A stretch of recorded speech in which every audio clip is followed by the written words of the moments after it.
ஓம் சாய்ராம். அத்தியாயம் 3. சாய்பாபாவின் அனுமதியும் வாக்குறுதியும். அடியார்க்கு இடப்பட்ட திருப்பணிகள், பாபாவின் நிகழ்ச்சிகள், வழிகாட்டும் விளக்குகள், அவரின் தாயன்பு, ரோஹிலாவின் கதை, பாபாவின் சுவையும் அமுதமுமான மொழிகள். முந்தைய அத்தியாயத்தில் விளக்கப்பட்டபடி சாய்பாபா தமது பூரண சம்மதத்தை தெரிவித்து கூறியதாவது: சச்சரிதம் எழுதுவதை பற்றி நான் உம்முடன் முழுமையாக சம்மதிக்கிறேன். நீர் உமது கடமையை செய்யும், சிறிதளவும் அஞ்சாதீர். என் மொழிகளில் நம்பிக்கை வையும். என்னுடைய லீலைகள் எழுதப்படுமானால் அறியாமையும் அகலும். அவைகள் கவனத்துடன் பக்தியுடன் கேட்கப்படுமானால் இவ்வுலக வாழ்க்கையின் உணர்வு தணிந்து பக்தி, அன்பு ஆகியவற்றின் வலிமையான அலைகள் மேலெழும்பும். என்னுடைய லீலைகளின் ஆழத்தில் ஒருவன் முழுகுவாரானால் அவன் ஞானம் என்னும் விலை மதிப்பில்லாத முத்துக்களை எடுப்பான். இதை கேட்டு இந்நூல் ஆசிரியர் மிக்க மகிழ்ச்சி அடைந்தார். உடனே தன்னம்பிக்கை உடையவராயும் பயமற்றவராயும் ஆனார். இப்பணி வெற்றிகரமாக நிறைவேறியே தீர வேண்டும் என்றும் எண்ணினார். பிறகு ஷாமாவிடம் மாதவ்ராவ் தேஷ்பாண்டே திரும்பி பாபா கூறியதாவது: ஒருவன் என் நாமத்தை அன்புடன் உச்சரிப்பானாகில் நான் அவனுடைய ஆசைகளை பூர்த்தி செய்து அவனுடைய பக்தியை அதிகப்படுத்துவேன். என் வாழ்க்கையும் செயல்களையும் ஊக்கமுடன் இசையாக பாடுவானாயின் அவனுக்கு முன்னும் பின்னும் எல்லா திக்குகளிலும் சூழ்ந்திருப்பேன். என்னிடம் உள்ளத்தையும் உயிரையும் ஒப்புவித்த அடியார்கள் இந்நிகழ்ச்சிகளை கேட்டதும் இயற்கையிலேயே மகிழ்வெய்துவர். நம்பிக்கையுடன் என் லீலைகளை எவனாவது இசைப்பானாயின் அவனுக்கு எல்லையற்ற பேரின்பத்தை நல்கி என்றும் நிலைத்திருக்கும் திருப்தியை அளிப்பேன். எவன் என்னிடம் பூரண சரணாகதி அடைகிறானோ, எவன் என்னை விசுவாசத்துடன் வணங்குகிறானோ, எவன் என்னை நினைவில் இருத்தி நிரந்தரமாக தியானம் புரிகிறானோ அவனை விடுவிப்பது எனது சிறப்பியல்பாகும். என் நாமத்தை உச்சரிப்பவர், என்னை வணங்குபவர், எனது வாழ்க்கை நிகழ்ச்சிகளை பற்றி எண்ணி இவ்வாறாக என்னை நினைவில் இருத்தி இருப்பவர்கள் எங்கனம் உலக பொருட்கள், உணர்ச்சிகள் இவைகளில் கவனம் உள்ளவர்களாக இருக்க முடியும்?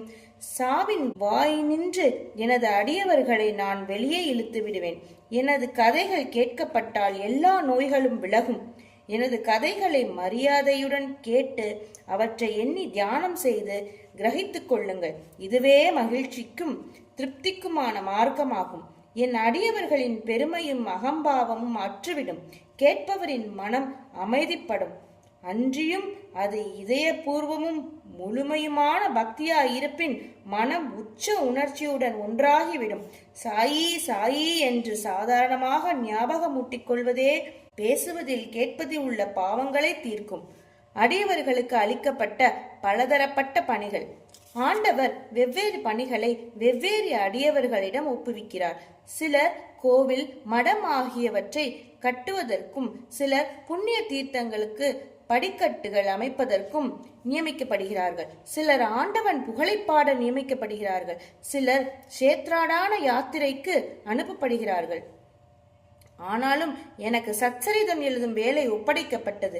எல்லாம் சிறிது தெரிந்து ஒன்றும் முழுமையாக தெரியாதவனைப் போன்ற நான் இப்பணிக்கு கொஞ்சமும் தகுதியுடையவன் அல்லன். பின்னர் ஏன் அத்தகைய கடினமான வேலையை மேற்கொள்ள வேண்டும்?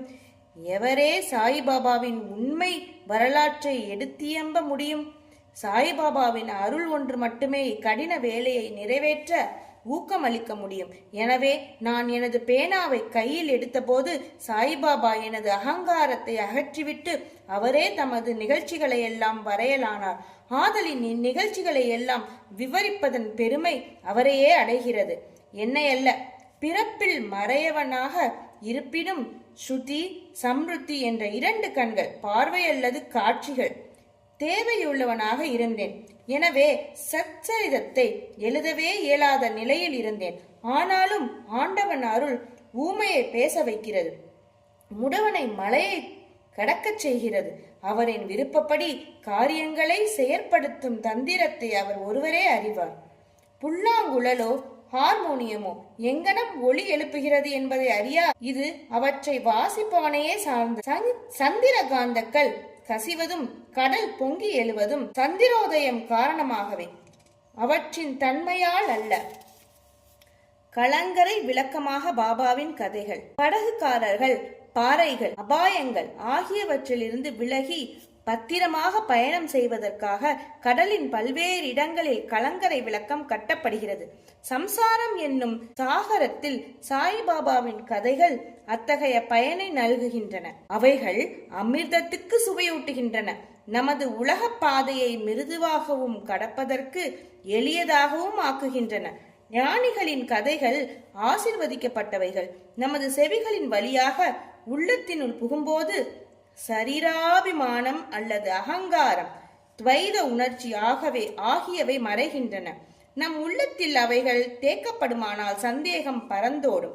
சரீரத்தின் பெருமை உணர்ச்சி கீழே இறங்கும். ஏராளமாக விவேகம் சேகரிக்கப்படும். பாபாவின் தூய புகழை விவரிப்பதும் அதையே அன்புடன் கேட்பதும் அடியாரின் பாவங்களை அளிக்கும். கிருதயுகத்தின் ஆன்மீக பயிற்சியானது சமதமா, உள்ளம், உடல் இவற்றின் தனித்தன்மை. திரேதாயுகத்திற்கு தியாகம், துவாராயுகத்திற்கு வழிபாடு, கலியுகத்திற்கு இறைவனின் புகழையும் நாமத்தையும் இசையாக பாடுவதாகும். கடைசி பயிற்சியானது 4 வர்ணத்தை சேர்த்து எல்லாருக்கும் உரியதாகும். மற்றைய பயிற்சிகளான யோகம், தியானம், தியாகம், தாரணை, ஒருமுகப்படுத்துதல் ஆகியவை பழகுவதற்கு மிகவும் கடினமானவை. இறைவனது அதாவது சாய்பாபா புகழை செவிமடுப்பது மிகவும் எளியதாகும். நாம் நமது கவனத்தை அவைகள் மீது திருப்ப மாத்திரமே வேண்டும். கதைகளை கேட்பதும் கீர்த்தனைகளை பாடுவதும் புலனுணர்வு பொருட்கள் மீதுள்ள உறவை நீக்கி அடியவர்களை பற்றற்றவர்களாக்கி முடிவில் ஆன்ம உணர்வுக்கு வழிநடத்தி செல்லும்.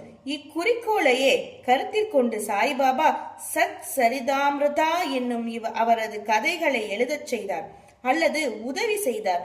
அடியவர்கள் இப்போது இக்கதைகளை எளிதாக படிக்கவோ கேட்கவோ செய்யலாம். அங்கனம் செய்யும் போது அவரை தியானம் செய்க. சாய்பாபாவின் தாயன்பு. தன் இளங்கன்றை பசு எங்கனம் நேசிக்கிறது என்பதை யாவரும் அறிவர். அதன் மடி எப்போதும் நிறைந்திருக்கிறது. கன்று பால் வேண்டி மடியை முட்டும் போது தடையின்றி பால் பெருக்கெடுக்கின்றது. அங்கனமே தாயாரும் தக்க தருணத்தில் தன் குழந்தையின் பசியறிந்து முளையமுது தந்து ஊட்டுகிறாள். அதற்கு ஆடை அழகுற அணிவிப்பதிலும் சிறப்புற சிங்காரிப்பதிலும் முக்கிய கவனம் செலுத்துகிறார். குழந்தை எதை பற்றியும் அறிவதுமில்லை, கவலையுறுவதும் இல்லை. ஆயின் தன் குழந்தை நன்றாக உடை உடுத்தப்பட்டு அலங்கரிக்கப்பட்டிருப்பதை கண்ணுறும் தாயின் மகிழ்ச்சிக்கு ஓர் எல்லை இல்லை. தாய் என்பது விசித்திரமானது, அசாதாரணமானது, பற்றில்லாதது, இணையில்லாதது. தமது அடியவர்களிடம் சத்குருவும் இத்தகைய தாயன்பு காண்பிக்கிறார். இத்தகைய அன்பே சாய்பாபா என்னிடம் கொண்டிருந்தது. அதை பற்றி நிகழ்ச்சி கீழ் வருமாறு. நான் அரசாங்க வேலையில் இருந்து 1916ஆம் ஆண்டில் ஓய்வு பெற்றேன். கௌரவமாக என் குடும்பத்தை நடத்துவதற்கு எனக்கு தீர்மானித்து தரப்பட்ட பென்ஷன் போதவில்லை. குரு பூர்ணிமா அன்று நான் ஷீரடிக்கு சென்றிருந்தேன். அங்கு அண்ணா சிஞ்சனீகர் அவராகவே பாபாவிடம் எனக்காக கீழ் வருமாறு வேண்டினார்.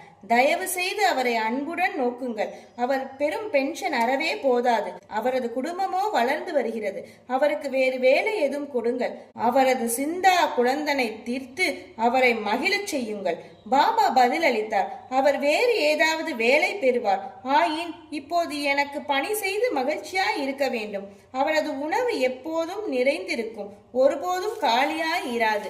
அவர் தனது கவனம் அனைத்தையும் என்பால் திருப்பி நாத்திகர்கள், மதப்பற்று அற்றவர்கள், கொடுமையாளர்கள் இவர்களின் கூட்டுறவை தவிர்த்து எல்லோரிடமும் பணிவாகவும் அடக்கமாகவும் இருந்து உள்ளத்தாலும் உயிராலும் என்னை வணங்க வேண்டும். இதை செய்வாராகில் அவர் எல்லையற்ற பேரின்பத்தை அடைவார். எவருடைய வழிபாடு உபதேசிக்கப்பட்டு இருக்கிறதோ அந்த நான் என்பது யார் என்னும் வினாவுக்கு சாய்பாபா என்பது யார் என்னும் குறிப்பில் முன்னமே இந்நூலில் சொல்லப்பட்டிருக்கிறது. ரோஹிலாவின் கதை. எல்லோரையும் அரவணைக்கும் சாய்பாபாவின் அன்பை ரோஹிலாவின் கதை நமக்கு காட்டுகிறது. உயரமாகவும் வாட்டசாட்டமாகவும் காளையை போன்ற வலிமை உடைய வனாகவும் உள்ள ரோஹிலா என்பவன் ஷீரடிக்கு வந்தான். நீண்ட கஃப்னி என்னும் உடை அணிந்திருந்தான். பாபாவிடம் உள்ள அன்பினால் அங்கு தங்கியிருந்தான். இரவும் பகலும் கலிமாவை அதாவது திருக்குரானின் பாடல்களை சப்தமாகவும் குரூரமாகவும் ஒப்பித்து அல்லாஹு அக்பர், கடவுள் பெரியவர் என்று கத்துவான். ஷீரடியின் பெரும்பாலான மக்கள் பகலெல்லாம் தங்கள் வயலின் வேலை செய்துவிட்டு இரவு வீட்டிற்கு திரும்பும் போது ரோஹிலாவின் குரூர இரைச்சல்களாலும் கத்தல்களாலும் வரவேற்கப்படுவார்கள். அவர்கள் தூங்க முடியாமல் மிகுந்த தொல்லையும் அசௌகரியமும் அடைந்தனர். மௌனமாக இத்தொந்தரவை சில நாட்கள் பொறுத்திருந்து அவர்களால் இனிமேல் இத்துயரம் பட முடியாது என்னும் நிலை வந்தவுடன் பாபாவை அணுகி இதை கவனித்து ரோஹிலாவின் தொந்தரவை நிறுத்தும்படி வேண்டினார்கள். பாபா அவர்களின் வேண்டுதல்களை கவனிக்கவில்லை, மாறாக அவர்களை கடிந்தார். அவர்களை தங்கள் வேலைகளை கவனிக்கும்படியும் ரோஹிலாவை கவனிக்க வேண்டாம் என்றும் கூறினார். அவர் மேலும் ரோஹிலாவுக்கு மிகவும் கெடுதலான மனைவி ஒருத்தி இருக்கிறாள் என்றும் அவள் உள்ளே வர முயன்று ரோஹிலாவையும் தம்மையும் தொந்தரவு செய்வதாயும், ஆனால் ரோஹிலாவின் பிரார்த்தனைகளை கேட்டவுடன் அவள் உள்ளே நுழைய துணியவில்லை என்றும், ஆதலால் அவர்கள் மன அமைதியுடனும் மகிழ்ச்சியுடனும் இருக்கிறார்கள் என்றும் கூறினார். உண்மையில் ரோஹிலாவுக்கு ஒரு மனைவியும் கிடையாது. அவனுக்கு மனைவியாக பாபா குறிப்பிட்டது துர்புத்தி, அதாவது கெட்ட எண்ணங்களாகும்.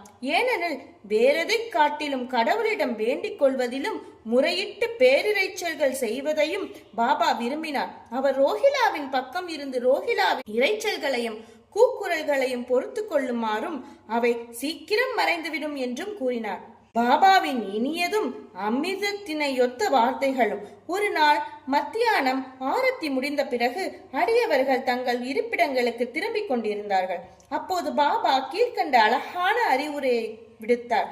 நீங்கள் எங்கு வேண்டுமானாலும் இருங்கள், என்ன வேண்டுமானாலும் செய்யுங்கள், ஆனால் இதை நன்றாக ஞாபகத்தில் வைத்துக் கொள்ளுங்கள். நீங்கள் செய்வது அனைத்தும் எனக்கு தெரியும். நானே அனைவருடைய அந்தரங்க ஆட்சியாளனாக இதயத்தில் அமர்ந்து இருக்கிறேன். இந்த உலகத்தின் கண் அசையும் அசையா சர்வ ஜீவராசிகளையும் அரவணைக்கிறேன். இப்பிரபஞ்சம் என்னும் தோற்றத்தை நானே கட்டுப்படுத்துபவன், ஆட்டுவிப்பவன். எல்லா வர்க்கங்களின் மூலமாதான் நானே. முக்குணங்களின் கூட்டுறவும் நானே.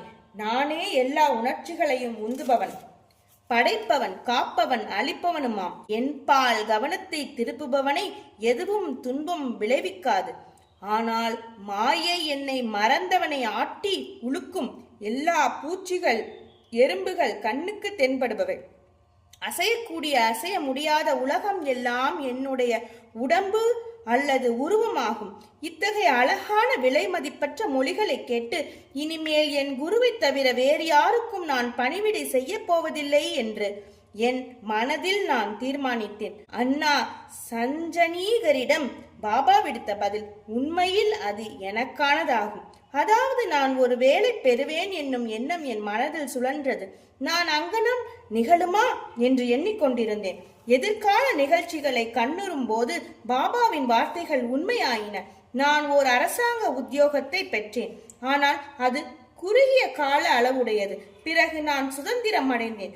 என் குரு சாய்பாபாவினுடைய சேவைக்கு என்னை பூர்ணமாக சமர்ப்பித்தேன். இவ்வத்தியாயத்தை முடிக்கும் முன்பாக பல்வேறு இடைஞ்சல்களான தூக்கம், சோம்பல், மனது அழைதல் உணர்வுகளுடன் உறவு இவற்றை விட்டொழிந்துவிட்டு தங்களுடைய முழுமையும் சிதைவுமற்ற கவனத்தை சாய்பாபாவின் கதைகளுக்கு அளிக்கும்படி இந்நூலை பயில்வோரிடம் நான் வேண்டிக் கொள்கிறேன்.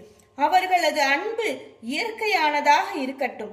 பக்தியின் ரகசியத்தை அவர்கள் அறியட்டும். மற்ற பல சாதனைகள் புரிந்து களைப்படைய வேண்டாம்.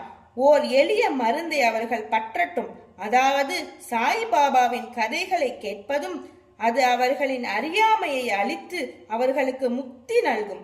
ஓர் உலோபி பல்வேறு இடங்களில் தங்கினாலும் தன்னுடைய புதைக்கப்பட்ட செல்வத்திலேயே சதா சிந்தனை உள்ளவனாக இருப்பதை போல் சாய்பாபா நம் அனைவரின் உள்ளமெனும் அரியாசனத்தில் வீற்றிருக்கட்டும். அடுத்து அத்தியாயத்தில் சாய்பாபாவின் ஷீரடி விஜயத்தை பற்றி கூறுகிறேன். ஸ்ரீ சாயியை பணிக. அனைவருக்கும் சாந்தி நிலவட்டும். ஓம் சாய்ராம்.